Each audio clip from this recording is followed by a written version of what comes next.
Hallelujah, hallelujah, hallelujah.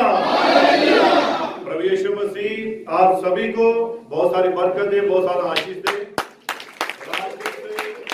सुबह के समय के लिए हम उस महान परमेश्वर का धन्यवाद करते हैं, क्योंकि हम विश्वास करते हैं कि हमारा जो महान परमेश्वर वो हमारे बीच में ही है। Hallelujah, hallelujah. और हम सभी उसकी पवित्र हजूरी में आए हैं। तो आइए हम सभी वचन में जाएंगे और दूसरा तीमुथियुस 3 उसकी 16 पढ़ेंगे।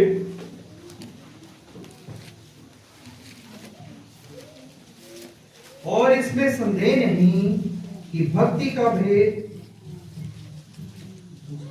दूसरा तीमुथियुस संपूर्ण पवित्र शास्त्र परमेश्वर की प्रेरणा से रचा गया है और उपदेश और समझाने और सुधारने और धार्मिकता की शिक्षा के लिए लाभदायक है, ताकि परमेश्वर का जन सिद्ध बने और हर एक भले काम के लिए तत्पर हो जाए। इसी के साथ हम पढ़ेंगे इब्रानियन 4 उसकी 12 और दूसरा कुरिन्थियों 3 उसकी 6 आयत। इब्रानियन 4 उसकी 12।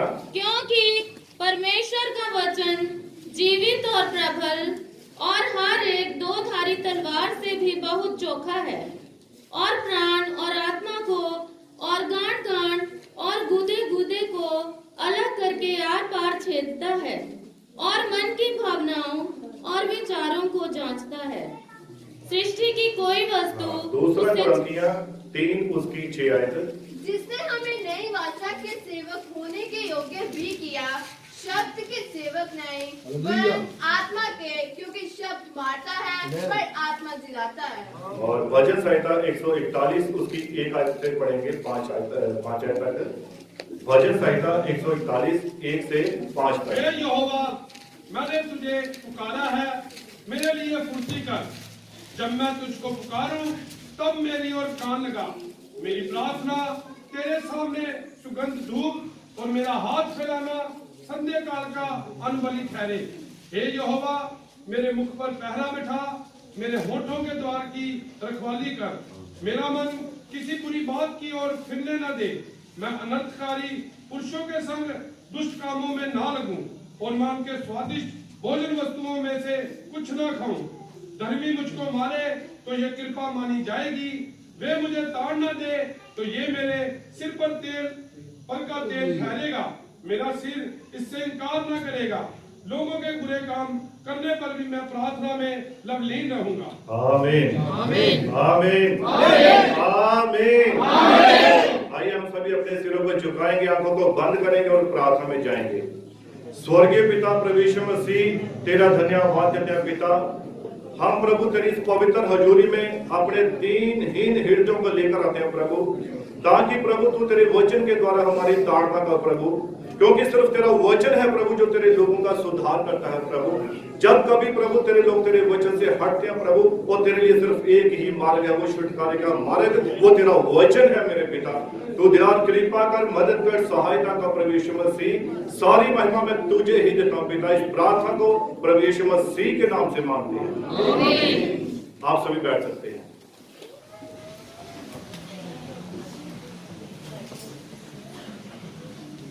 आप सभी आनंदित हैं?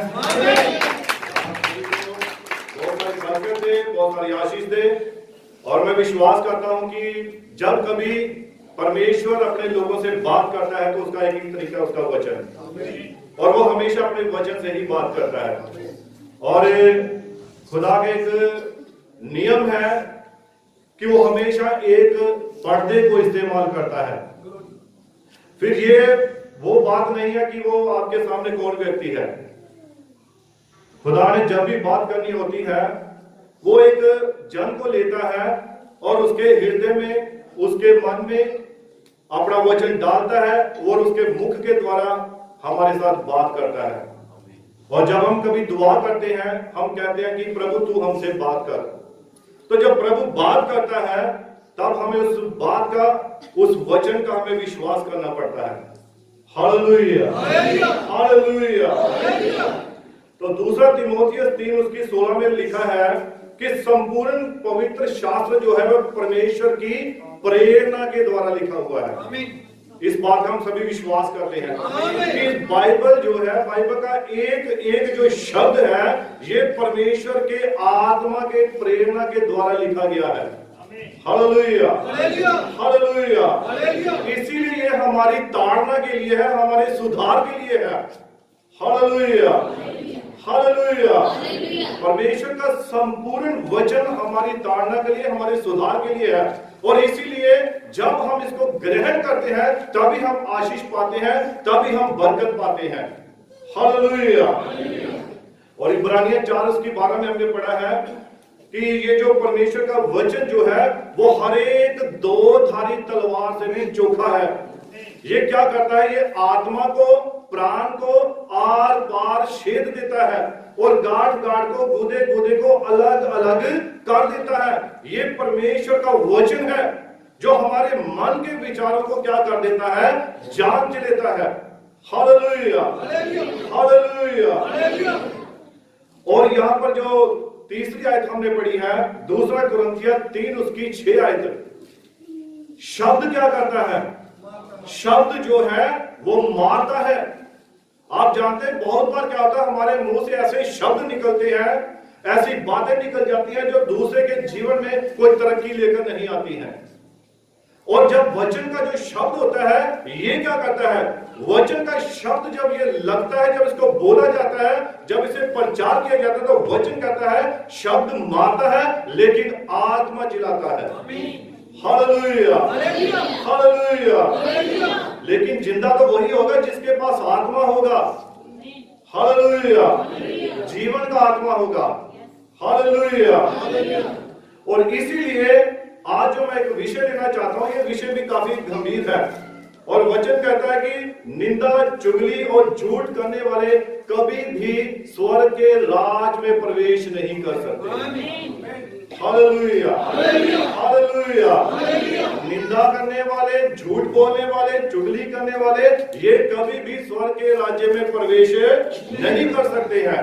Hallelujah, hallelujah.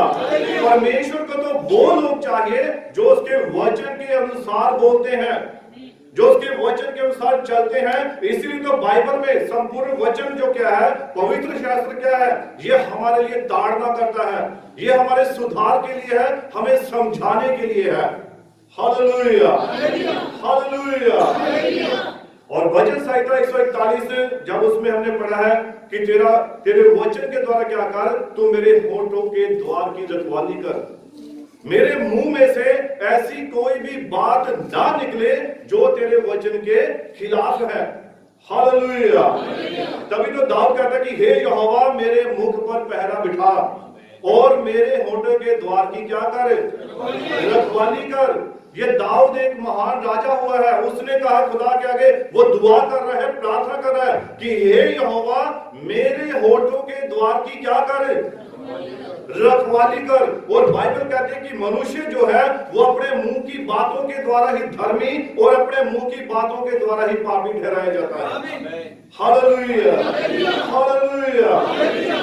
तो इसीलिए कितना बढ़कर हमें ये दुआ करनी चाहिए, हमें ये प्रार्थना करनी चाहिए कि खुदा मेरे होठों के द्वार की क्या कर, रखवाली कर। यहाँ पर अपने दूध का पहरा बिठा कि कोई भी ऐसी बात मेरे हृदय में से, मेरे मन में से ना निकले। Hallelujah, hallelujah. बाइबल में एक सवाल है, कौन व्यक्ति जो है वो परमेश्वर के पर्वत पर खड़ा हो सकता है? कौन ऐसा व्यक्ति है जो परमेश्वर के वचन पर खड़ा हो सकता है? आप इसको पढ़िए, भजन संहिता 115 उसकी 1 आयत से पढ़िए।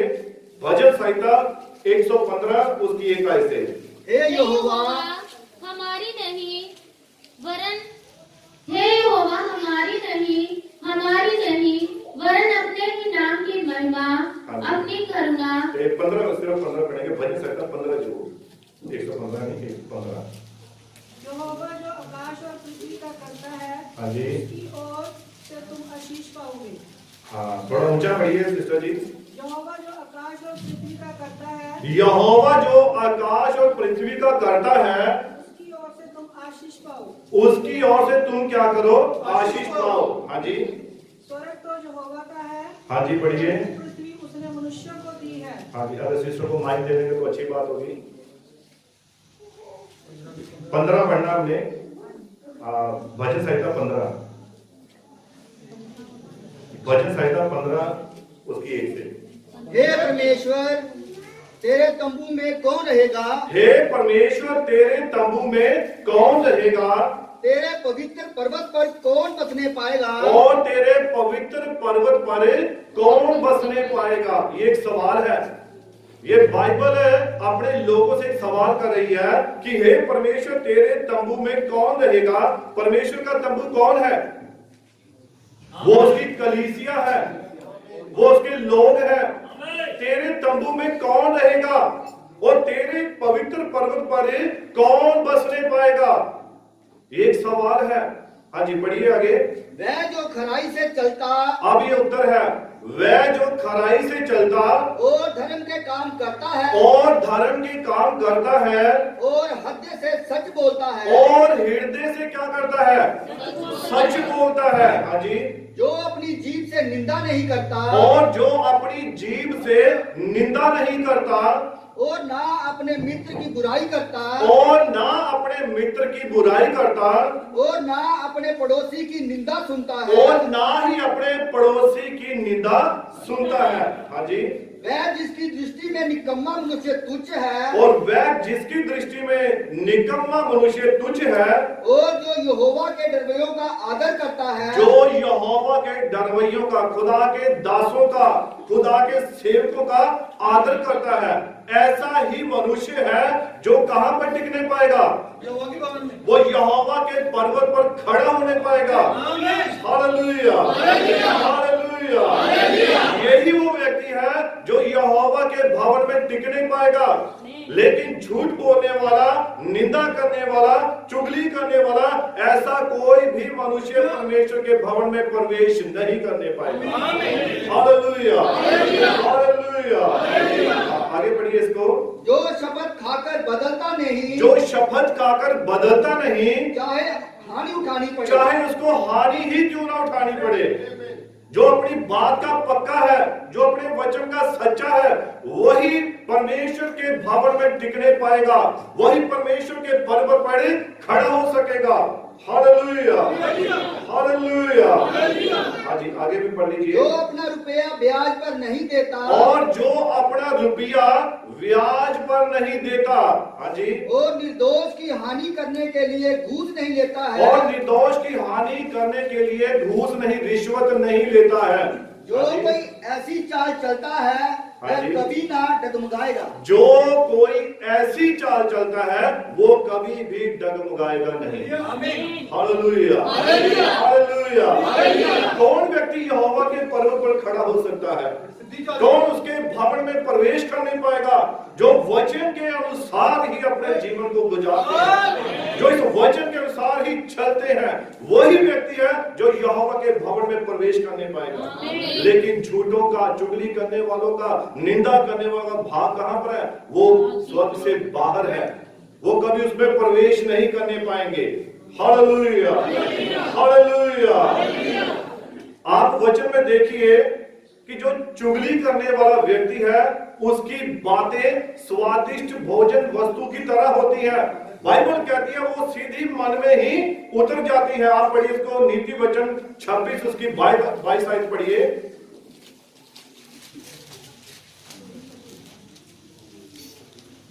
कानाफूसी करने वाले के वचन स्वादिष्ट भोजन के समान भीतर उतर जाते हैं। कानाफूसी करने वाले के जो वचन है, उसकी जो बातें हैं, वो कान के द्वारा सीधी मन में ही, पेट में ही उतर जाती है। हाँ जी। जैसा कोई चांदी का पानी चढ़ाया हुआ मिट्टी का बर्तन हो। ठीक है, खुदा बरकत दे। और जो चुगली करने वाला, उसकी बातें ऐसी होती है कि वो सीधी मन में ही उतर जाती है। इसीलिए चौकस रहो, ध्यान से रहो कि क्या सुनते हो, क्या देखते हो। ये खुदा का वचन हमें हर एक बात सिखाता है, ये हमारी ताड़ना करता है, ये हमें दिखाता है कौन सी बात सही है, कौन सी बात गलत है। Hallelujah, hallelujah. हम वचन में देखेंगे कि चुगली करने वालों ने दानियल को भी मुसीबत में डाल दिया था। इन्होंने सदरक मेशक अबेदनगो को भी मुसीबत में डाल दिया था। इन्होंने खुदा के लोगों को मुसीबत में डाल दिया था। लेकिन धन्य है परमेश्वर जो अपने लोगों की सुधि रखता है। वो कभी भी उन्हें मुसीबत में या मुश्किल में पड़े रहने नहीं देता है, बल्कि वो उनको वहां से बाहर निकाल ले आता है। Hallelujah, hallelujah. आप इसको पढ़िए, दानियल की पुस्तक 3 अध्याय उसकी 8 आयत पढ़िए। यहाँ पर हम देखते हैं कि नबूकदनेस्सर जो एक राजा था, जब उसने एक मूर्त बनवाई और जिसकी 60 हाथ ऊंचाई थी और 6 हाथ वो चौड़ाई थी उसकी, और उसने ये एक कानून बना दिया, जो कोई भी इस मूर्ति के आगे नहीं झुकेगा। जब सारे सारंगी वीणा सारे वाद्य यंत्र बजाए जाए, जो कोई भी झुककर इसके आगे प्रणाम नहीं करेगा, उसका क्या कर दिया जाएगा? उसको आग की भट्टी में डाल दिया जाएगा। हाँ जी पढ़िए। उसी समय कई एक कसदी पुरुष राजा के पास गए। अब यहाँ पर आप वचन में जब हम थोड़ा पीछे देखते हैं, सदरक मेशक और अबेदनगो ये तीनों इब्रानी पुरुष थे जो खुदा का भय मानते थे और उसके वचन के अनुसार चलते थे और हमेशा दुआ प्रार्थना में ही बने रहते थे। Hallelujah, hallelujah. लेकिन जब इनकी ईमानदारी की बातें पूरे राजभवन में गई, तो वहां पर कुछ कसदी लोग थे जो इनकी इन बातों के प्रति खुश नहीं थे, और इन्होंने जाकर राजा के आगे क्या खाई? एक चुगली खाई। आप इसको पढ़िए 8 से। उसी समय कई एक कसदी पुरुष राजा के पास गए और कपट से यहूदियों की चुगली खाई। और कपट के साथ यहूदियों की इन्होंने चुगली खाई। इन्होंने जाकर सदरक मेशक अबेदनगो के बारे में राजा से कहा, देख राजा, जो मूर्त तूने बनवाई है उसके आगे ये झुकते नहीं है। तब राजा को इस बात से गुस्सा आया। हाँ जी पढ़िए आप। वे नबूकदनेस्सर राजा से कहने लगे, हाँ जी, हे राजा, तू चिरंजीवी रहे। हाँ जी, हे राजा, तूने तो ये आज्ञा दी है कि जो मनुष्य नरसिंगे, बांसुली, वीणा, सारंगी, सितार, शहनाई आदि सब प्रकार के बाजों का शब्द सुने, वह गिरकर उस सोने की मूरत को दंडवत करे। हाँ जी। और जो कोई गिरकर दंडवत ना करे, और जो कोई घिर कर दंडवत ना करे, उसके लिए क्या किया जाएगा? हाँ जी, वह धधकते हुए भट्टे के बीच में डाल दिया जाए। और वह धधकते हुए भट्टे के बीच में डाल दिया जाए। हाँ जी। देख, शद्रक, मेशक और अबेदनगो नामक कुछ यहूदी पुरुष हैं, और ये जो 3 ऐसे पुरुष हैं जो कि यहूदी हैं, और ये तेरी राज आज्ञा को नहीं मानते हैं। हाँ जी पढ़िए। जिन्हें तूने बेबीलोन के प्रांत के कार्य के ऊपर नियुक्त किया है। हाँ जी पढ़िए। उन पुरुषों ने, हे राजा, तेरी आज्ञा की कुछ चिंता नहीं की। अब ये राजा को कैसे फुसला रहे हैं, उसके कानों में क्या कर रहे हैं? गलत बातों को चुगली डाल रहे हैं। लेकिन यहाँ पर उन्होंने जब राजा के आगे ये दुहाई दी, ये चुगली की, और वो कैसे ही इन बातों को बोले हैं, उन पुरुषों ने, हे राजा, तेरी आज्ञा की कुछ भी चिंता नहीं की, वह तेरे देवता की उपासना नहीं करते, और जो सोने की मूर्त तूने खड़ी की है उसको दंडवत नहीं करते हैं। और राजा जब 15 आयत में आप पढ़िए इसको। यदि तुम अभी तैयार हो कि जब नरसिंगे, बांसुली, वीणा, सारंगी, सितार, शहनाई आदि सब प्रकार के बाजों का शब्द सुनो, और उसी क्षण गिरकर मेरी बनवाई हुई मूरत को दंडवत करो, तो बचोगे। और यदि तुम दंडवत ना करो, तो इसी घड़ी धधकते हुए भट्टे के बीच में डाले जाओगे। फिर ऐसा कौन देवता है जो तुमको मेरे हाथ से छुड़ा सके? फिर ऐसा कौन सा देवता है जो तुम्हें मेरे हाथ से छुड़ा सके? अब ये राजा ने एक राज आज्ञा निकाली थी, इस मूर्त के आगे दंडवत करना है। लेकिन ये जो 3 यहूदी पुरुष थे, इब्रानी पुरुष थे, ये उस राज आज्ञा को नहीं मानते थे, क्योंकि वो जानते थे कि हमारा सच्चा और जीवित एक ही परमेश्वर है, और हम सिर्फ उसी की आगे ही झुकेंगे। Hallelujah, hallelujah. हम आगे ही झुकेंगे। और जब 16 आयत में आप पढ़िए इसको, शद्रक, मेशक और अबदनगो ने राजा से कहा, और इन्होंने राजा को क्या जवाब दिया? हे नबूकदनेस्सर, हे नबूकदनेस्सर, इस विषय में तुझे उत्तर देने का हमें कुछ प्रयोजन नहीं जान हे पड़ता। नबूकदनेस्सर राजा, इस विषय में हमें तुझे कुछ भी उत्तर देने का प्रयोजन नहीं है। हम नहीं जानते कि तूने कौन सी आज्ञा निकाली है या तूने क्या कहा है। हम इस बात में कोई भी यकीन नहीं करते हैं। हम तो सिर्फ अपने खुदा के वचन में ही यकीन करते हैं। Hallelujah, hallelujah. इसलिए हमारा कोई भी तेरी इस बात के प्रति प्रयोजन नहीं है कि हम तुझे इस बात में कोई उत्तर दें। हम तो सिर्फ किसको जानते हैं? हम सिर्फ यहोवा परमेश्वर के वचन को जानते हैं। आगे बढ़िए। हमारा परमेश्वर जिसकी हम उपासना करते हैं, हमारा परमेश्वर जिसकी हम उपासना करते हैं, वह हमको उस धधकते हुए भट्टे की आग से बचाने की शक्ति रखता वह है। हमें उस धधकते हुए भट्टे की आग में से भी बचाने की सामर्थ्य रखता है। हम इस बात को जानते हैं। हम इस बात को जानते हैं कि हमारा यहोवा परमेश्वर जीवित परमेश्वर है। Hallelujah, hallelujah. आगे पढ़िए।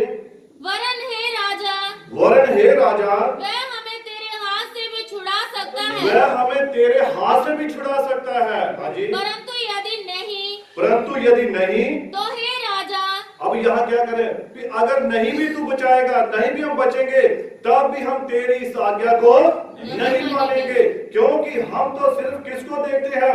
खुदा के वचन को देखते हैं। हम उस वायदे को देखते हैं, हम उस प्रतिज्ञा की हुई बातों को देखते हैं और हम उसी का ही पालन करते हैं। Hallelujah, hallelujah. आगे 18 में लिखा, परंतु यदि नहीं तो हे राजा, तुझे मालूम हो कि हम लोग तेरे देवता की उपासना नहीं करेंगे और ना तेरी खड़ी कराई हुई सोने की मूर्त को दंडवत करेंगे। Hallelujah, hallelujah. और यहाँ पर जब राजा का गुस्सा और भी बढ़ गया और उसने आज्ञा दी कि अब इस धधकते हुए भट्टे को 7 गुना इसका सेक और बढ़ा दो। और जब इन पुरुषों को बांध कर उनमें डाला गया तो उनको डालने वाले ही सड़ गए। Hallelujah, hallelujah. तो कितने पुरुष इस भट्टे में डाले गए थे? 3 पुरुष डाले गए। लेकिन जब राजा और उसके जितने भी मंत्री थे, वो जब वहां पर बैठे हुए देख रहे थे कि हमने तो इस भट्टे में 3 पुरुष डाले हैं, लेकिन राजा को कितने दिखाई दे रहे थे? राजा को 4 दिखाई दे रहे थे।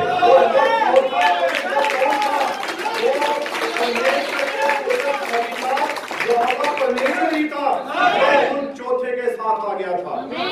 Hallelujah, hallelujah, hallelujah. मुसीबत में, मुश्किल में सिर्फ यहोवा परमेश्वर हमारा साथ देता है। क्योंकि जिनका भरोसा उसके ऊपर है वो कभी भी शर्मिंदा नहीं होगा।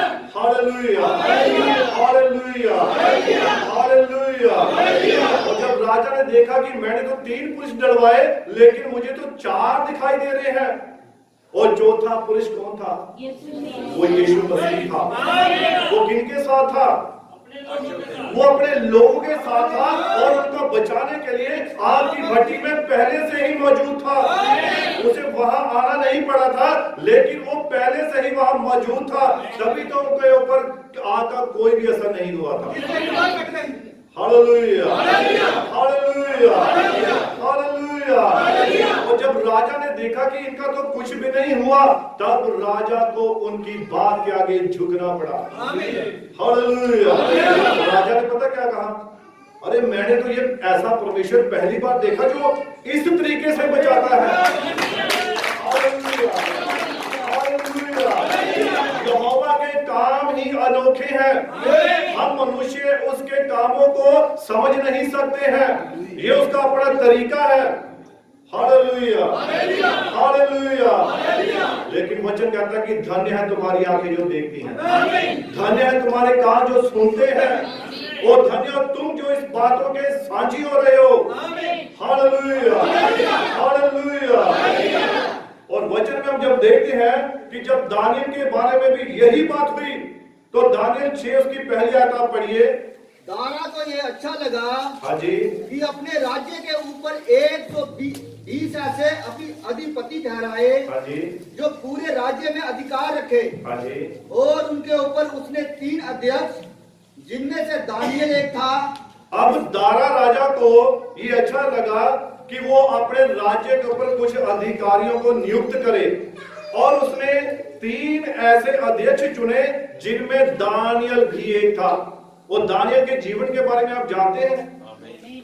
दानियल हर पहर के बाद दुआ करता था, वो प्रार्थना करता था, और उसने अपनी प्रार्थना को कभी भी छोड़ा नहीं था। क्यों? क्योंकि वो खुदा के प्रति पूरी तरह से ईमानदार था। उसे पता था कि मेरा यहोवा अगर ईमानदार है तो मुझे भी उतना ही ईमानदार बनना है, और वो उसने कभी भी अपनी प्रार्थना को नहीं छोड़ा था। आप यहाँ पढ़िए अब आगे। जिनमें से दानियल एक था, हाँ जी, इसीलिए ठहराए कि वे उन अधिपतियों से लेखा लिया करे। और दानियल को इसीलिए ठहराया कि वो उन दोनों अधिपतियों से क्या करे? लेखा लिया करे। हाँ जी, और इस रीति राजा की कुछ हानि ना होने पाए। और वो राजा की भलाई चाहता था। दानियल जो था वो राजा की भलाई चाहता था, इसीलिए कि राजा की कुछ भी हानि ना हो। हाँ जी, जब ये देखा गया कि दानियल में उत्तम आत्मा रहती है, और जब ये देखा गया कि दानियल में एक उत्तम आत्मा रहती है, तब उसको उन अध्यक्षों और अधिपतियों से अधिक प्रतिष्ठा मिली। और तब उसको उन अध्यक्षों और जितने भी लोग ठहराए गए थे उनसे अधिक उसको आदर मिला, उसको रिस्पेक्ट मिली। हाँ जी, और राजा ये भी सोचता था हाँ जी, कि उसको सारे राज्य के ऊपर ठहराए। वरन राजा तो ये सोचता था कि उसको सारे ही राज्य पर ठहराया जाए। हाँ जी, तब अध्यक्ष और अधिपति राजकार्य के विषय में दानियल के विरुद्ध दोष ढूंढने लगे। तब जो अध्यक्ष थे और जितने लोग थे, जब उन्होंने राजा की मंशा देखी तब उन्होंने उसके विरुद्ध क्या दोष ढूंढने आरंभ कर दिए। इसमें से विश्वास योग्य था, परंतु जो दानियल था वो क्या था? वो विश्वास योग्य था। हाँ जी, और उसके काम में कोई भूल या दोष ना निकला।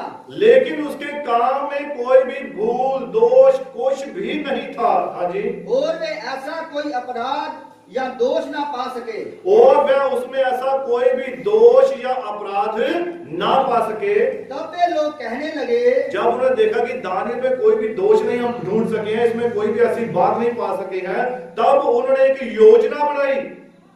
और उन्होंने योजना क्या बनाई थी? तब वो लोग कहने लगे, हाँ जी पढ़िए, हम उस दानियल के परमेश्वर की व्यवस्था को छोड़ कि हम उस दानियल के परमेश्वर की व्यवस्था को छोड़कर और किसी विषय के उसके विरुद्ध कोई दोष ना पा सकेंगे, और किसी भी विषय में उसके विरुद्ध हम दोष नहीं पा सकेंगे। इसीलिए हमें क्या करना चाहिए?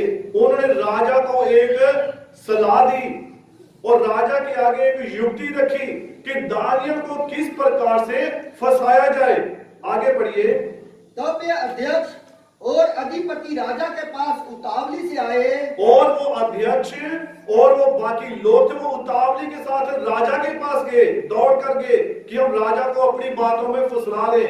हाँ जी, और उससे कहा, हे राजा दारा तू युग युग जीवित रहे। हाँ जी पढ़िए। राज्य के सारे अध्यक्षों ने और हाकिमों, अधिपतियों, न्यायियों और गवर्नरों ने भी आपस में सम्मति की है। हाँ जी, कि राजा ऐसी आज्ञा दे, कि राजा एक ऐसी आज्ञा दे और ऐसी कड़ी आज्ञा निकाले, और ऐसी कड़ी आज्ञा निकाले कि 30 दिन तक जो कोई हे राजा तुझे छोड़ किसी और मनुष्य या देवता से विनती करे, हाँ जी, वह सिंहों की मार में डाल दिया जाए। तू एक ऐसी आज्ञा निकाल कि राजा अगर तुझे छोड़ अगर कोई भी 30 दिन तक किसी और की उपासना करे, किसी और देवता के आगे अपने आप को झुकाए, तो उसे कहां पर डाल दिया जाए? उसे शेरों की मांद में डाल दिया जाए। ये उन्होंने सहमति की, राजा के आगे चुगली की। किसके बारे में? दानियल के बारे में। लेकिन उन्होंने दानियल में कोई भी दोष जब नहीं पाया, तब उन्होंने एक योजना बनाई कि हम इस प्रकार से दानियल को यहां से हटा देंगे। Hallelujah, hallelujah. लेकिन उन्होंने परमेश्वर के वचन को छोड़ और कुछ भी उसमें नहीं पाया। हाँ जी, आगे पढ़िए। इसीलिए अब हे राजा ऐसी आज्ञा दे हाँ जी, और इस पत्र पर हस्ताक्षर कर, और ऐसी आज्ञा दे और इस पत्र पर क्या कर दे, अपने हस्ताक्षर कर दे, अपने साइन कर दे, ताकि ये आज्ञा पूरी तरह से पक्की हो, फिर कोई भी इससे पीछे ना हटने पाए। जब हम 11 में पढ़ते हैं, हाँ जी पढ़िए। तब उन पुरुषों ने उतावली से आकर दानियल को अपने 10 ऐसे पढ़िए। जब दानियल को मालूम हुआ जब दानियल को ये बात मालूम हुई कि उस पत्र पर हस्ताक्षर किया गया कि है, उस पत्र पर हस्ताक्षर कर दिया गया है, तब वह अपने घर में गया और वह अपने घर में गया, जिसकी उपरोठी कोठरी की खिड़कियां यरूशलेम की ओर खुली रहती थी, जिसकी जो खिड़की थी वो किसकी ओर खुलती थी? यरूशलेम की ओर खुलती थी। और यरूशलेम जो है वो किसका नगर है? वो परमेश्वर का नगर है, खुदा का घर है वो। Hallelujah, hallelujah. आप जानते हैं जो सुलेमान ने मंदिर बनवाया था और उस मंदिर में यहोवा की शेकीना महिमा उतरी थी। और जब सुलेमान ने वहां पर एक पीतल की वेदी बनाई और जब वो वहां पर प्रार्थना करने के लिए उसने अपने आप को एक वेदी के ऊपर समर्पित कर दिया और उसने वहां पर दुआ की कि चाहे कोई भी, चाहे वो दूर है चाहे वो नजदीक है, कोई भी जगत के शोर से, जगत के कोने में से कोई भी व्यक्ति अगर इस मंदिर की ओर हाथ उठाकर दुआ करे, प्रार्थना करे, तब तू उसकी सुन लेना। Hallelujah, hallelujah. और दानियल ये बात जानता था और उसे पता था कि यरूशलेम जो है वो खुदा का घर है और इसके साथ एक प्रतिज्ञा है, इसके साथ एक वायदा है कि अगर जो कोई भी व्यक्ति उसकी ओर अपने हाथ उठाकर दुआ करेगा, प्रार्थना करेगा, तो यहोवा परमेश्वर उसकी दुआ सुनकर उत्तर देगा। Hallelujah, hallelujah. आगे बढ़िए। और अपनी रीति के अनुसार जैसा वह दिन में 3 बार अपने परमेश्वर के सामने घुटने टेक कर प्रार्थना, और अपनी रीति के अनुसार जैसा कि दानियल दिन में 3 बार हर पहर में वो प्रार्थना करता था, उसने प्रार्थना करनी नहीं छोड़ी। और उसके हाथ जो खिड़की से बाहर होते थे, जब वो अपनी कोठरी पे ऊपर जाता था और कोठरी में वो यरूशलेम की ओर हाथ उठाकर दुआ करता था, उसके हाथ जो हमेशा आने जाने वाले लोग देखते थे कि देखो दानियल जो है वो दुआ कर रहा है। और उन्होंने कसदियों ने, वो जो उसके अधिपति थे, इन्होंने जब देखा कि राजा ने जो आज्ञा निकाली है, लेकिन दानियल ने इस बात की परवाह नहीं की। हालेलुया। क्या उसने दुआ करनी छोड़ दी? नहीं। अगर ऐसी सख्त आज्ञा निकली है तो क्या उसने उसको छोड़ दिया खुदा को? नहीं। उसने वचन को नहीं छोड़ा, बल्कि वो और भी ईमानदारी के साथ दुआ में और भी मजबूती के साथ लग गया। Hallelujah, hallelujah. आगे बढ़िए। और धन्यवाद करता था। हाँ जी। वैसा ही तब भी करता रहा। और वो वैसा तब भी करता रहा। हाँ जी। जब उन पुरुषों ने उतावली से आकर, अब 11 में लिखा है, तब उन पुरुषों ने जब देखा कि दानियल जो है वो तो उसकी बनाई हुई जो उसने आज्ञा निकाली है उसके आगे नहीं झुका है, तो हम क्या करें? जब उन्होंने देखा कि दानियल अभी भी दुआ में बना हुआ है और वो उतावली में जाकर राजा के पास चुगली करने के लिए चले गए, तब उन्होंने क्या कहा? हाँ पढ़िए। दानियल को अपने परमेश्वर के सामने विनती करते और गिड़गिड़ाते हुए पाया। हाँ जी। अतः वे राजा के पास जाकर उसकी राज आज्ञा के विषय में उससे कहने लगे। हाँ जी। हे राजा, ध्यान से सुनिए, वो अब राजा को जाकर क्या बोल रहे हैं। हाँ जी। हे राजा, हे राजा, क्या तूने ऐसे आज्ञा पत्र पर हस्ताक्षर नहीं किया? हे राजा, क्या तूने ऐसे आज्ञा पत्र पर अपने साइन नहीं किए? लेकिन दानियल तो कोई परवाह नहीं कर रहा है। हाँ जी, 30 दिन तक जो कोई तुझे छोड़ किसी मनुष्य या देवता से विनती करेगा, हाँ जी, ये सिंगों की मांद में डाल दिया जाएगा। कि जो कोई भी इस आज्ञा को नहीं मानेगा 30 दिन तक वो सिर्फ तेरी ही आराधना करेगा, तेरी ही उपासना करेगा। पर दानियल जो है वो ऐसा नहीं कर रहा है। अब क्या तेरी आज्ञा ये नहीं है कि ऐसा व्यक्ति जो है वो शेरों की मांद में डाल दिया जाए? अब राजा को उकसा रहे हैं जाकर, तो अब राजा तेरी आज्ञा को नहीं माना गया है, तो अब दानियल को क्या करना चाहिए? अब उसको शेरों की मांद में डालने की बारी आ गई थी। Hallelujah, hallelujah, hallelujah. हालेलुया। हाँ, पढ़िए इसको थोड़ा राजा आगे। ने उत्तर दिया, हाँ जी, हाँ, मादियों और फरीसियों की अटल व्यवस्था के अनुसार ये बात स्थिर है। और मादी और फरीसियों की ये अटल व्यवस्था के अनुसार ये बात स्थिर है। हाँ जी, पढ़िए। जब उन्होंने राजा से कहा, हाँ जी, यहूदी बंदियों में से जो दानियल है, उसने, हे राजा, ना तो तेरी ओर कुछ ध्यान दिया हाँ जी। और ना तेरे हस्ताक्षर किए हुए आज्ञा पत्र की ओर। हाँ जी। वह दिन में 3 बार विनती किया करता है। और वह दिन में 3 बार विनती अब भी कर रहा है। उसने अपनी दुआ को नहीं छोड़ा है। Hallelujah, hallelujah, hallelujah. अब दानियल की बारी थी शेरों की मांद में डालने की। अब 19 आयत में पढ़िए आप।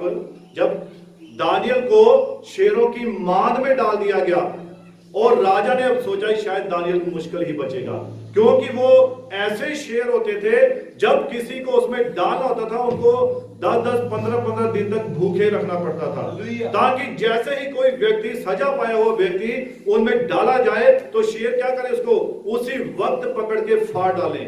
हाँ जी, भोर को पो फटते ही राजा उठा भोर को पो फटते ही राजा उठा और सिंहों के गड़े की ओर फुर्ती से चला गया। अब ये राजा ये दानियल के प्रति एक आदर रखता था, वो इसके प्रति एक मान सम्मान रखता था और वो जानता था कि दानियल के बीच में एक अच्छा आत्मा है, समझ का आत्मा है, समर्थक आत्मा है, बुद्धि का आत्मा है और वीरता का आत्मा है, स्वप्नों के अर्थ बताने वाला और रहस्यों को प्रकट करने वाला आत्मा है। राजा इस बात को जानता था। सिर्फ राजा ही उसकी इज्जत करता था और कोई उसकी इज्जत नहीं करता था। दानियल ऐसा शख्स था क्योंकि राजा जानता था उसके बारे में और कोई नहीं जानता था।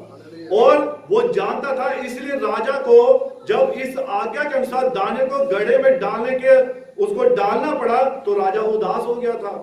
वो ये तो बहुत गलत बात हो गई है भाई, मैं तो नहीं चाहता था कि भी दानियल को गड्ढे में डाला जाए, लेकिन जो उन्होंने उसको उकसाया था उनकी बातों की वजह से ही दानियल राजा को क्या करना पड़ा, इस आज्ञा को पूरा करना पड़ा था। हालेलुया।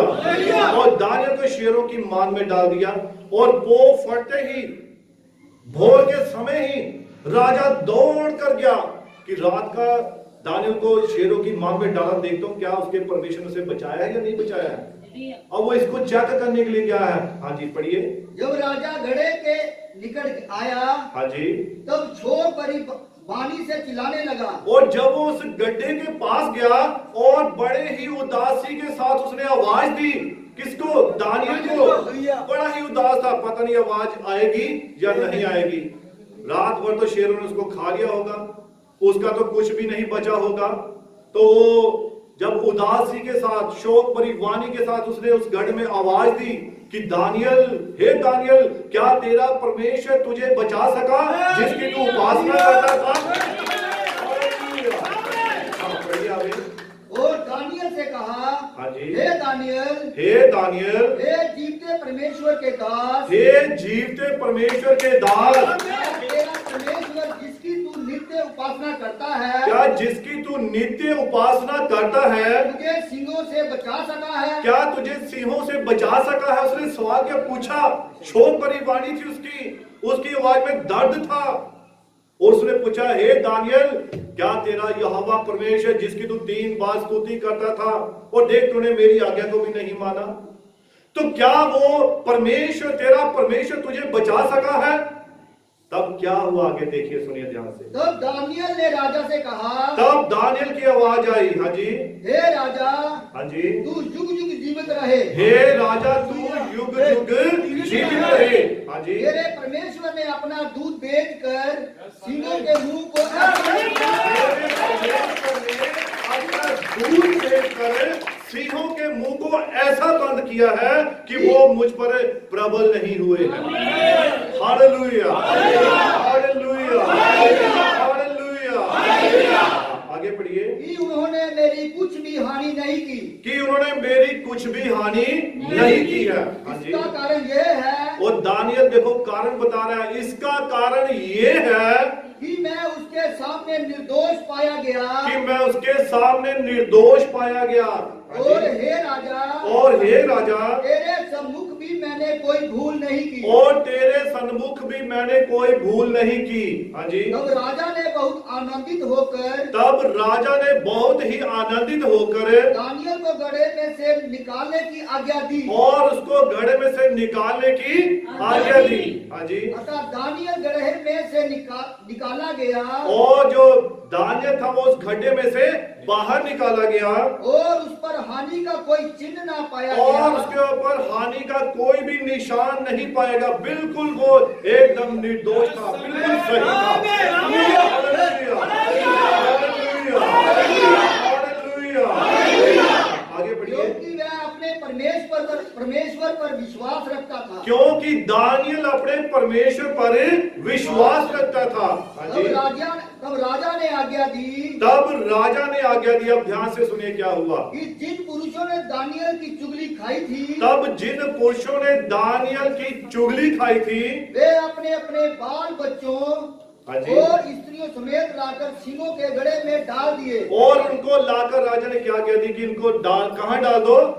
शेरों की मांद में डाल दो। और वे गड्ढे की पैंदी तक भी ना पहुंचे। और बाइबल कह रही है कि वो अभी तल में जमीन पर गिरने भी नहीं पाए थे। शेरों ने उनको ऊपर से ही लपक कर फाड़ दिया था। Hallelujah, hallelujah. इसीलिए बाइबल कहती है, खुदा का वचन कहता है कि जो झूठ बोलने वाले हैं, निंदा करने वाले हैं, चुगली करने वाले, ये कभी भी स्वर्ग के राज्य में प्रवेश नहीं करते। हालेलुया। तो कितना बढ़कर हमें अपने इन होठों की रखवाली करनी है। आप दुआ कीजिए, प्रार्थना कीजिए। खुदा का वचन किसके लिए है? ये हमारी ताड़ना के लिए है, ये हमारे सुधार के लिए है। सिर्फ खुदा का वचन ही है जो हमारी ताड़ना करता है। और जब तक हमारी ताड़ना ना हो, हम उसके बेटे और बेटियां नहीं बनते हैं। Hallelujah, hallelujah. आप यिर्मयाह 9 उसकी 3 आज पढ़िए।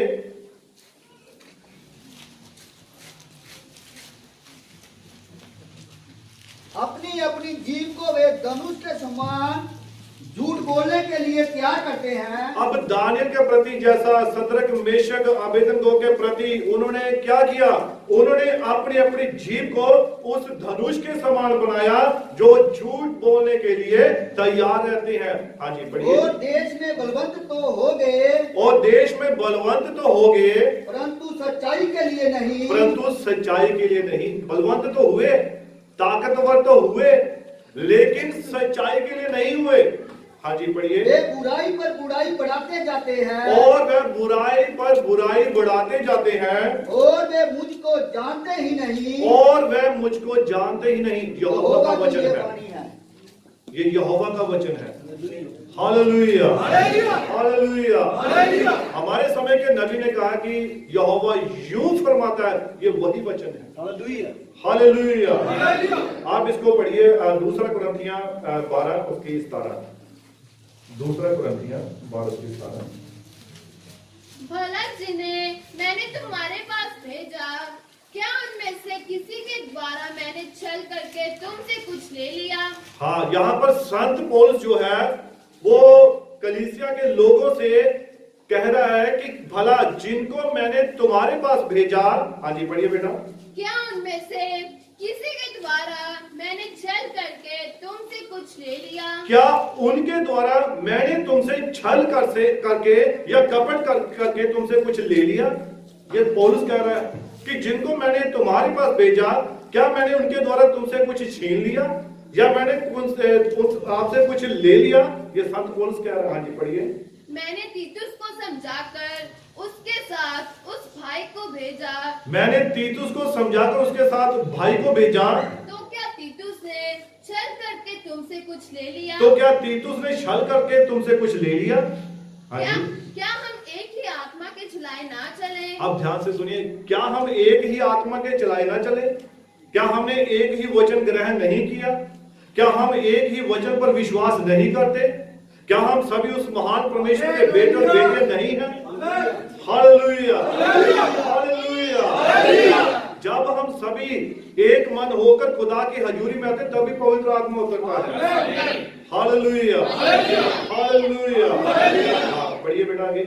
क्या एक ही लीक पर ना चले? क्या हम सभी एक ही लीक पर ना चले? हाँ जी। तुम अभी तक समझ रहे होंगे कि हम तुम्हारे सामने प्रति उत्तर दे रहे हैं। संत पौलुस कहता है शायद तुम अभी तक ये समझ रहे होंगे कि हम तुम्हारे सामने अपनी सफाई दे रहे हैं।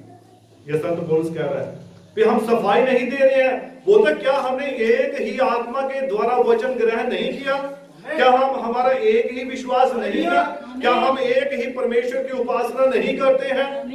Hallelujah, hallelujah. कहिए बेटा आगे। हम तो परमेश्वर को उपस्थित जानकर मसीह में बोलते हैं। हम तो परमेश्वर को उपस्थित जानकर परमेश्वर में होकर ये बातें बोलते हैं। हाँ जी। और हे प्रियो, हाँ जी। सब बातें तुम्हारी उन्नति ही के लिए कहते हैं। और हे प्रियो, ये सब बातें तुम्हारी उन्नति के लिए ही कहते हैं। हालेलुया। क्योंकि परमेश्वर का वचन ताड़ना करता है, ये हमारे सुधार के लिए है। ये नहीं है कि जो बोलने वाला वो बच जाएगा, बोलने वाला भी उतना ही भागी है जितना सुनने वाला है। क्योंकि परमेश्वर का हर एक वचन जो है वो दो धारी तलवार से भी चोखा है। हालेलुया। दो धारी तलवार कैसी होती है? जिसके दोनों तरफ धार होती है। वो बोलने वाले के ऊपर भी उतनी ही प्रबल है जितनी कि सुनने वाले के ऊपर प्रबल है। Hallelujah, hallelujah. बहुत सारे खुदा के दास सोचते हैं कि शायद हमें प्रचार करने के लिए भेजा गया है और ये वचन सिर्फ इसी तरफ है। उनका मकसद यही होता है कि वचन शायद इसी तरफ है, कलीसिया की तरफ है, लेकिन वो इस बात को शायद भूल जाते हैं वचन उतना इस तरफ नहीं है। Hallelujah, hallelujah, hallelujah. बाइबल क्या कहती है? एक भी धर्मी नहीं है, कोई भी धर्मी नहीं है। Hallelujah, hallelujah. लेकिन अब हम धर्मी होने के लिए जा रहे हैं। हम उस रास्ते पे चल रहे हैं जहां पर हम धर्मी बनने जा रहे हैं। हम उस रास्ते पे हैं। हालेलुया। यीशु मसीह को छोड़ और दूसरा कोई भी धर्मी व्यक्ति नहीं है। उसी ने ही सारी व्यवस्था को, सारे वचन को पूरा किया है। मनुष्य बाइबल कहते हैं कि ये भूलने वाला है, ये भूल जाता है, लेकिन नबी कहता है कि प्रभु यीशु मसीह ने एक एक वचन को पूरा किया है। उसके जैसा कोई भी नहीं है। हालेलुया। आज ज्यादातर लोग जो है, ज्यादातर जो प्रचार है वो किसका करते हैं? नबी का। यही ऐसी बात है ना। और जब कभी हमारे समय के नबी भाई विलियम मैरियन ब्रैनम का नाम लिया जाता है तब हम सभी बड़े आनंद होते हैं, खुश होते हैं। लेकिन जब यीशु का नाम लिया जाता है हम खुशी नहीं होते हैं।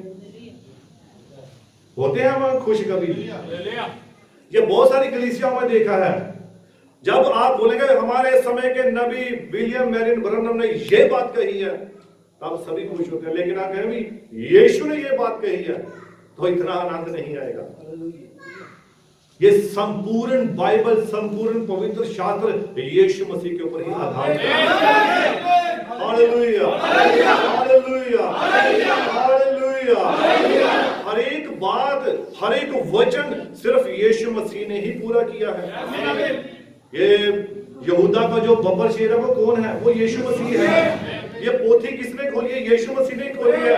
वो तो आदि से, शुरुआत में पृथ्वी के नींव रखने से पहले सब बातों को जानता और लिखा है। सारी ही संपूर्णता किसमें है?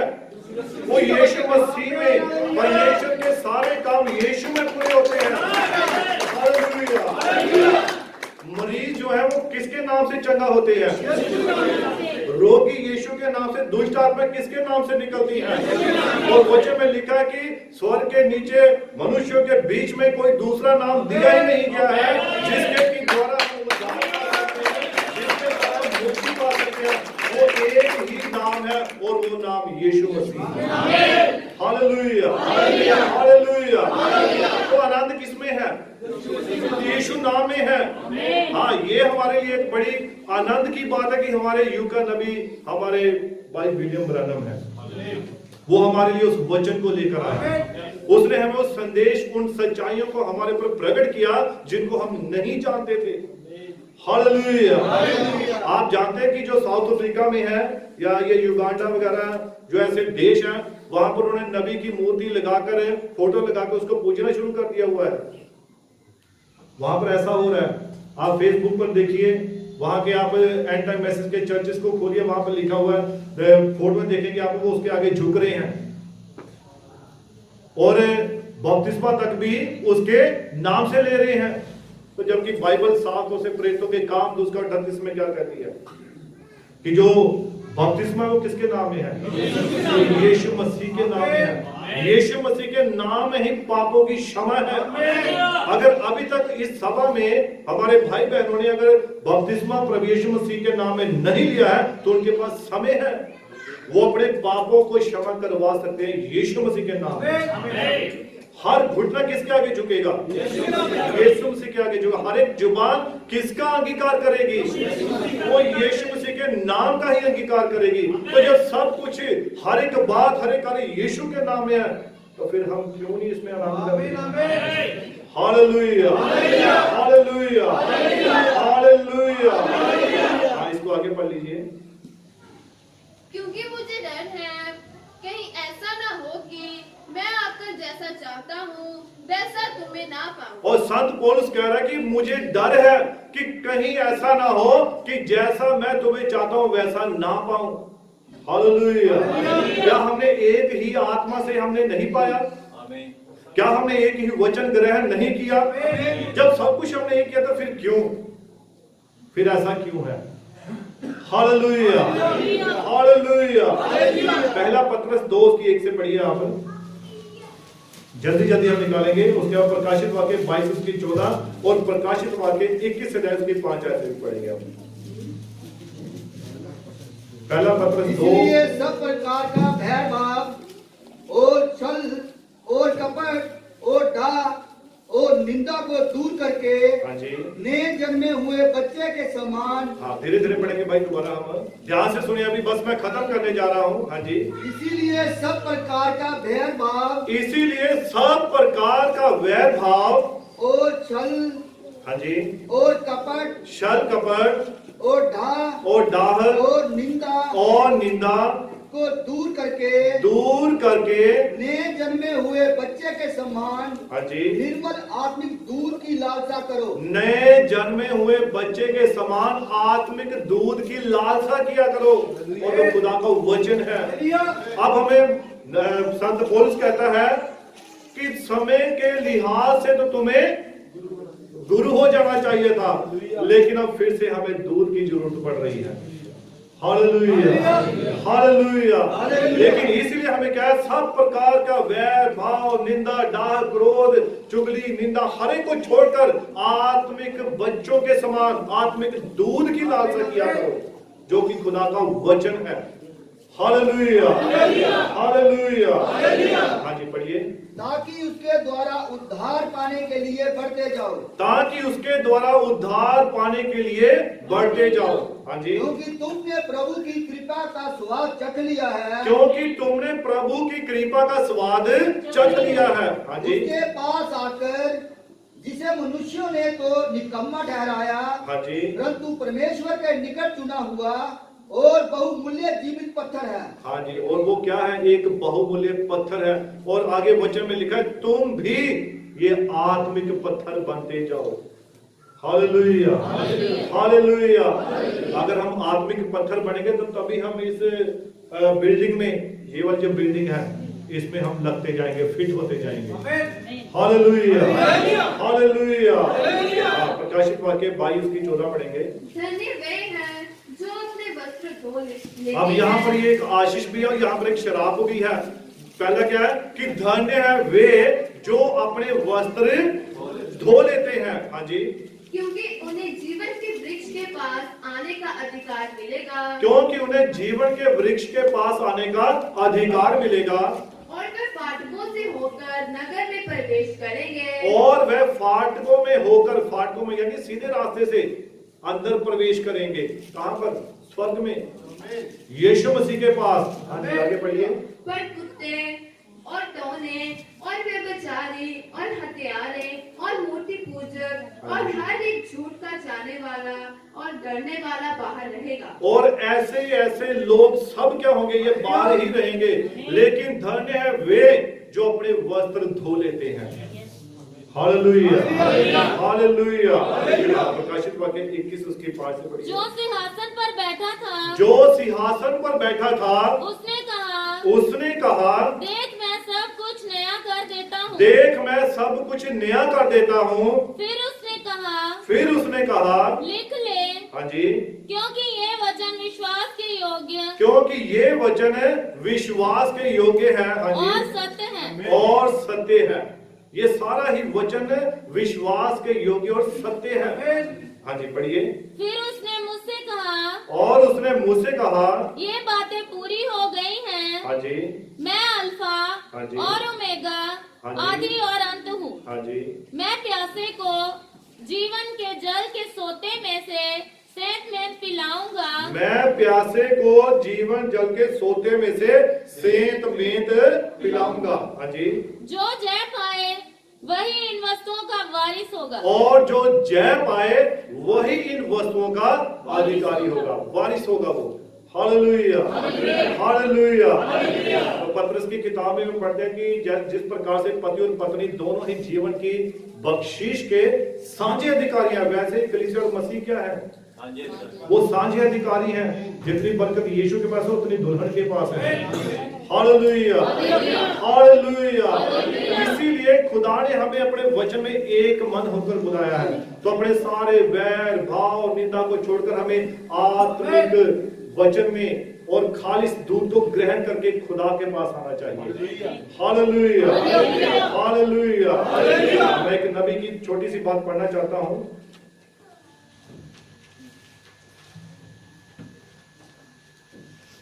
अब मैं ऐसा नहीं सोचता हूं कि दूध का अर्थ मात्र ये नहीं है कि वह वहां पर एक निश्चित प्राणी के जैसे खड़ा हुआ था, परंतु एक दूत बिल्कुल ठीक ठीक ये जानता है कि वह क्या कह रहा होता है।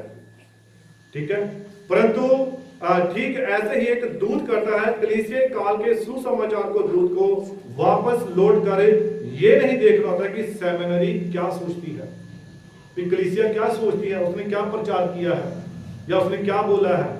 वो वापस आकर ये बात को नहीं देखेगा, उसे पता कि मैं क्या कह रहा हूं। यहाँ पर नबी के संदेश में पढ़ने जा रहा हूं। और सेमिनरी क्या सोचती है, वह जानता कि परमेश्वर ने अपनी बाइबल में क्या कहा है, वह उस सामर्थ को जानता है जो ये साबित करने के लिए प्रतिबिंब है हो रही है कि वह कल आज और युगानुयुग एक सा है। वह भयभीत नहीं होता है, वह तो बिल्कुल ठीक ठीक वह बता रहा होता है जो वह जानता है कि सत्य क्या है। और परमेश्वर वहां पर खड़ा हुआ इसका ठीक उन्हीं चिन्हों और आश्चर्य कर्मों और ठीक उसी वचन के द्वारा समर्थन कर रहा होता है। ऐसा ही एक दूत होता है। Hallelujah, hallelujah. प्रभु यीशु मसीह इस वचन के द्वारा आप सभी को बहुत सारी बरकत दे, बहुत सारी आशीष दे। और मैं विश्वास करता हूं कि परमेश्वर का सारा ही वचन ये हमारी ताड़ना के लिए, हम सबकी ताड़ना के लिए, ये वचन किसी एक के लिए नहीं है, ये हम सभी के लिए है। हालेलुया। और जो इस वचन को ग्रहण करते हैं वो आशीष पाते हैं, अगर जो नहीं करते वो फिर वो जानते हैं कि वचन ने हमारे साथ क्या बात की है। तो हम आज एक छोटी बच्ची को हमने महसूस करना है।